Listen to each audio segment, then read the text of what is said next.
Hello friends, સ્વાગત છે તમારું માકા સ્વાદમાં। આજે હું તમારા માટે લીલી ચોળીના દાણાના શાકની રેસીપી લઈને આવી છું। રેસીપી પસંદ પડે તો ચેનલને સબસ્ક્રાઈબ કરવાનું બિલકુલ ભૂલતા નહીં અને બાજુમાં રહેલા બેલ આઇકનને પણ જરૂરથી પ્રેસ કરજો, જેથી તમને મારા નવા વિડીયોની નોટિફિકેશન મળતી રહે। તો ચાલો શરૂ કરીએ આજની મજેદાર રેસીપી। લીલી ચોળીનું શાક બનાવવા માટે અત્યારે આવી એકલા દાણાવાળી ચોળી મળે છે, તે મેં 300 ગ્રામ જેટલી લીધી છે। જો એનાથી અંદર એકલા આવા લીલા દાણા જ નીકળશે। આને આપણે આવી રીતે બધા દાણા કાઢી લેવાના છે। આ રીતે બધા દાણા આપણે કાઢી લઈએ। ચોળીના દાણા ફોલાઈ ગયા છે અને એની સાથે એડ કરવા માટે 2 મીડિયમ સાઇઝના રીંગણને મેં સમારી લીધા છે।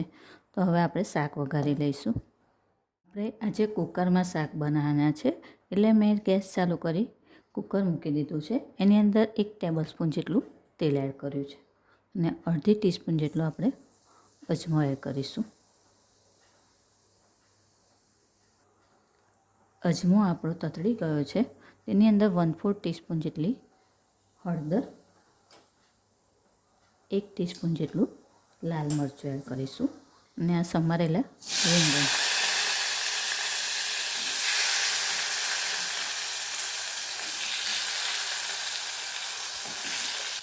અને ચોળીને પણ મેં પાણીમાં એડ કરી દીધી હતી, એટલે એ ચોળી પણ આપણે હવે એડ કરી દઈએ।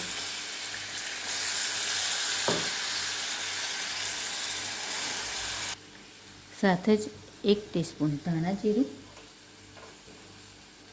સ્વાદ મુજબ મીઠું અને ચપટી ખાંડ, એક વખત આને મિક્સ કરી લેવાનું।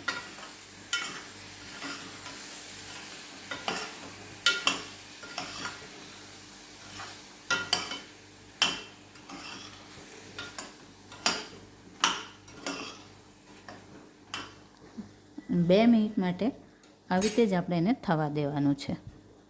2-3 મિનિટ પછી એક વખત એને મિક્સ કરી લેવાનું ને એની અંદર અડધા ગ્લાસ જેટલું પાણી એડ કરવાનું અને ઢાંકણ બંધ કરીને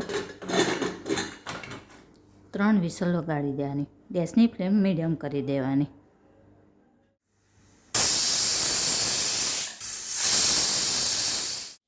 શાક આપણું થઈ ગયું છે, તો હવે આપણે એને સર્વ કરી લઈશું। તૈયાર છે આપણું લીલી ચોળીનું શાક। ફ્રેન્ડ્સ, આવી જ બીજી અવનવી રેસીપી જોવા માટે મારી ચેનલને જોતા રહો, લાઈક અને શેર કરતા રહો। ચાલો ત્યારે ફરી મળીશું એક નવી રેસીપી સાથે। ત્યાં સુધી હેપી કુકિંગ। Thank you.